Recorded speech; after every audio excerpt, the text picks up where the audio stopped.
മത്തായി എഴുതിയ സുവിശേഷം 14-ാം അധ്യായം.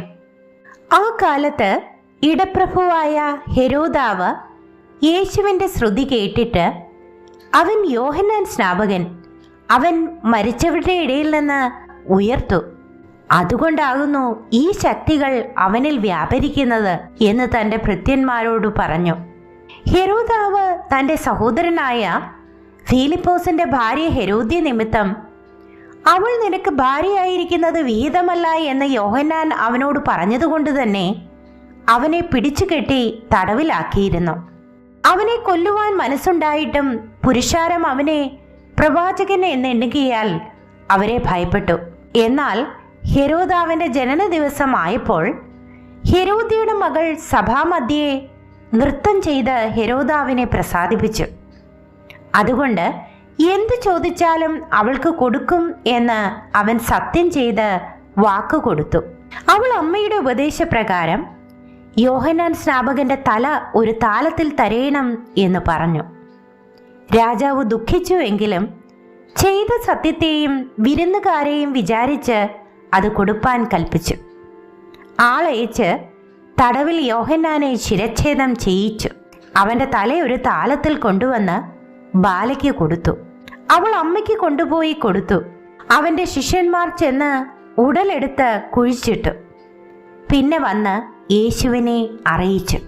അത് കേട്ടിട്ട് യേശു അവിടം വിട്ട് പടകിൽ കയറി നിർജ്ജനമായ ഒരു സ്ഥലത്തേക്ക് വേറിട്ട് വാങ്ങിപ്പോയി. പുരുഷാരം അത് കേട്ട് പട്ടണങ്ങളിൽ നിന്ന് കാൽനടയായി അവന്റെ പിന്നാലെ ചെന്നു. അവൻ വന്ന് വലിയ പുരുഷാരത്തെ കണ്ട് അവരിൽ മനസ്സലിഞ്ഞ് അവരുടെ രോഗികളെ സൗഖ്യമാക്കി. വൈകുന്നേരമായപ്പോൾ ശിഷ്യന്മാർ അവന്റെ അടുക്കൽ ചെന്ന്, ഈ സ്ഥലം മരുഭൂമിയല്ലോ, നേരവും വൈകി, പുരുഷാരം ഗ്രാമങ്ങളിൽ പോയി ഭക്ഷണ സാധനങ്ങൾ കൊള്ളേണ്ടതിന് അവരെ പറഞ്ഞയക്കണം എന്ന് പറഞ്ഞു. യേശു അവരോട്, അവർ പോകുവാൻ ആവശ്യമില്ല, നിങ്ങൾ അവർക്ക് ഭക്ഷിപ്പാൻ കൊടുപ്പിൻ എന്ന് പറഞ്ഞു. അവർ അവനോട്, 5 അപ്പവും 2 മീനും അല്ലാതെ ഞങ്ങൾക്കിവിടെ ഒന്നുമില്ല എന്ന് പറഞ്ഞു. അതിങ്ങ് കൊണ്ടുവരുവൻ എന്ന് അവൻ പറഞ്ഞു. പിന്നെ പുരുഷാരം പുല്ലിന്മേൽ ഇരിപ്പാൻ കൽപ്പിച്ചു. ആ 5 അപ്പവും 2 മീനും എടുത്ത് സ്വർഗത്തേക്ക് നോക്കി വാഴ്ത്തി അപ്പം നുറുക്കി ശിഷ്യന്മാരുടെ പക്കലും ശിഷ്യന്മാർ പുരുഷാരത്തിനും കൊടുത്തു. എല്ലാവരും തിന്ന് തൃപ്തരായി. ശേഷിച്ച കഷണം 12 കുട്ട നിറച്ചെടുത്തു. തിന്നവരോ സ്ത്രീകളെയും പൈതങ്ങളെയും കൂടാതെ ഏകദേശം 5000 പുരുഷന്മാർ ആയിരുന്നു. ഉടനെ യേശു താൻ പുരുഷാരത്തെ പറഞ്ഞയക്കുന്നതിനിടയിൽ ശിഷ്യന്മാർ പടകിൽ കയറി തനിക്ക് മുൻപായി അക്കരയ്ക്ക് പോകുവാൻ അവരെ നിർബന്ധിച്ചു.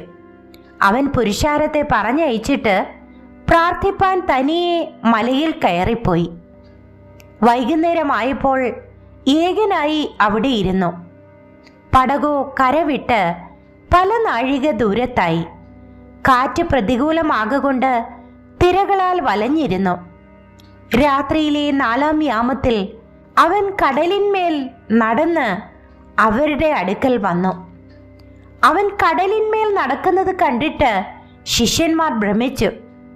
അതൊരു ഭൂതം എന്ന് പറഞ്ഞ് പേടിച്ച് നിലവിളിച്ചു. ഉടനെ യേശു അവരോട്, ധൈര്യപ്പെടുവിൻ, ഞാനാകുന്നു, പേടിക്കേണ്ട എന്ന് പറഞ്ഞു. അതിന് പത്രോസ്, കർത്താവേ, നീ ആകുന്നു എങ്കിൽ ഞാൻ വെള്ളത്തിന്മേൽ നിന്റെ അടുക്ക വരേണ്ടതിന് കൽപ്പിക്കണം എന്ന് പറഞ്ഞു. വരിക എന്ന് അവൻ പറഞ്ഞു. പത്രോസ് പടകിൽ നിന്ന് ഇറങ്ങി യേശുവിൻ്റെ അടുക്കൽ ചെല്ലുവാൻ വെള്ളത്തിന്മേൽ നടന്നു. എന്നാൽ അവൻ കാറ്റ് കണ്ട് പേടിച്ച് മുങ്ങിത്തുടങ്ങുകയാൽ, കർത്താവേ, എന്നെ രക്ഷിക്കണമേ എന്ന് നിലവിളിച്ചു. യേശു ഉടനെ കൈനീട്ടി അവനെ പിടിച്ചു. അല്പവിശ്വാസിയെ, നീ എന്തിനു സംശയിച്ചു എന്ന് പറഞ്ഞു. അവർ പടകിൽ കയറിയപ്പോൾ കാറ്റമർന്നു. പടകിലുള്ളവർ, നീ ദൈവപുത്രൻ സത്യം എന്ന് പറഞ്ഞ് അവനെ നമസ്കരിച്ചു. അവർ അക്കരെ എത്തി ഗന്നേസരത്ത് ദേശത്ത് ചെന്നു. അവിടുത്തെ ജനങ്ങൾ അവൻ ആരെന്നറിഞ്ഞ് ചുറ്റുമുള്ള നാട്ടിലെല്ലാം ആളയച്ച് ദീനക്കാരെയൊക്കെയും അവന്റെ അടുക്കൽ കൊണ്ടുവന്നു. അവന്റെ വസ്ത്രത്തിന്റെ തൊങ്ങൽ മാത്രം തൊടുവാൻ അനുവാദം ചോദിച്ചു. തൊട്ടവർക്കൊക്കെയും സൗഖ്യം വന്നു.